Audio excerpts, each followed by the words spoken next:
The government launched 3 public consultations. Why are these important? How can they help restore confidence? 2025 is going to be a very important year for the North Sea. So as you mentioned, there's 3 consultations ongoing at present.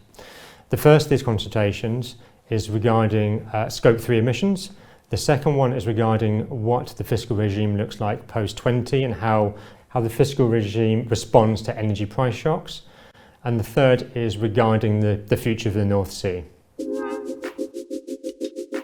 What are Scope 3 emissions? Why is their inclusion in project assessments controversial? So Scope 3 emissions are the end-use emissions. So with regards to oil and gas companies, this is in the form of petrol, diesel, natural gas, and typically make up the large proportion of emissions for an energy company. Now, why they're important and why this Finch rule is ongoing is basically regarding the inclusion of Scope 3 emissions within environmental impact assessments. So companies have to submit an environmental impact assessment as part of their development plan. At the moment, there are 2 developments ongoing, these being Rosebank and being Jackdaw in the UK North Sea. And what we believe will happen is that as part of this consultation, both companies will have to include some words regarding their Scope 3 emissions in their environmental impact assessment as part of the field development reports. But importantly, at the moment, both developments have been allowed to proceed and allowed to progress, and work is still ongoing on these developments. Now, Scope 3 emissions are, as I mentioned, the end use. And when it comes to oil and gas developments, they're, I don't want to say irrelevant, but they're a bit redundant, because the Scope 3 emissions don't change whether you're having to produce the oil domestically or you're having to actually import the oil. If a project goes ahead or not goes ahead in the UK, the end use is still there. We still need the petrol, we still need the diesel, so we're going to have to find it from elsewhere.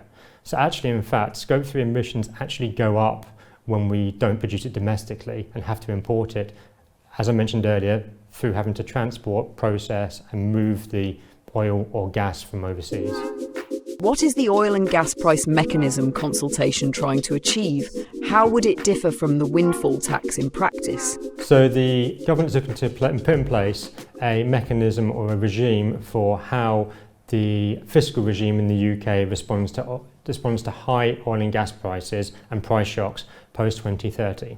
Crucially, how this differs from the EPL is that whereas the EPL taxes an oil and gas producer on all of its profits, this will introduce a price mechanism or price floor for both oil and gas prices, and will only tax the profits that exist above that oil and gas price.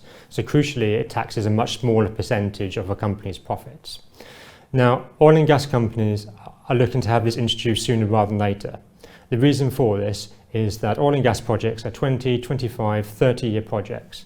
And so for a company to make investment decisions today on a development, it needs to know what the oil and gas mechanism or oil and gas fiscal regime is going to be like in that period. The longer we leave it and the longer it takes for the government to put in place this regime, the more uncertainty there will continue to be. And as a result, companies will not invest and will not put forward developments in the UK North Sea. We believe that this consultation and the results of the consultation will be published probably in the autumn statement later this year. Explain the future of the North Sea consultation and how this is likely to impact industry. So the future North Sea consultation looks at 2 key areas in the UK. So one is existing licences and 2 is new licences. So with regards to existing licences, the government has already said that it will honour all new existing licences, and they will also allow licences to progress from exploration into development and into production. So this provides some stability and some confidence in the UK North Sea. Now, with regards to issuing new licences, the government has said that they will not be issuing any licences for the foreseeable future, but this doesn't make any economic sense given that we're increasingly reliant on imports and means that we'll be increasing emissions globally as a result of having to import more fuels.